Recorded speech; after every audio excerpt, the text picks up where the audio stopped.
मित्रांनो, महाराष्ट्रातील सुप्रसिद्ध अशा हरिहर किल्ल्यावर आता वन विभागाने काही निर्बंध लावले आहेत. हरिहर गडावर नो एंट्री. असं काय घडलं की दिवसाला फक्त 300 पर्यटकांनाच गडावर जायला परवानगी? हरिहर गड नाशिक जवळचे जबरदस्त ट्रेकिंग डेस्टिनेशन आहे, पण समाज माध्यमांमुळे येथे झालेला गर्दीचा विस्फोट, वाढत्या गर्दीमुळे अपघात, गोंधळ आणि नियमभंग सुरू झाला. या सगळ्यांचा उपाय म्हणून वन विभागाने घेतला ऐतिहासिक निर्णय. हरिहर गडावर रोज 300 पर्यटकांनाच प्रवेश दिला जाईल. दुपारी 2 नंतर गडावर प्रवेश बंद असेल.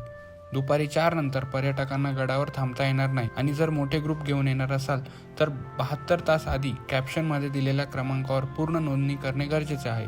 गडावर चढाई जोखमीची आहे आणि अनुभव नसेल तर रीलसाठी जीव धोक्यात घालू नका. शिस्त आणि दारू पिणं किंवा सुरक्षा रक्षकांशी वाद घालणं यांसारख्या गोष्टी दिसल्यास थेट कार्यवाही होणार. प्रकृती, परंपरा आणि पर्यटन टिकवायचं असेल तर जबाबदारीने वागा. हरिहर गडावर निसर्ग अनुभवायला या, फक्त रील बनवण्यासाठी नको. मित्रांनो, अशाच माहितीपूर्ण व्हिडिओसाठी फॉलो करा आणि शेअर करा आपल्या ट्रेकिंगवाल्या मित्रांसोबत, जेणेकरून त्यांना हरिहर गडाची ही इम्पॉर्टंट माहिती मिळेल.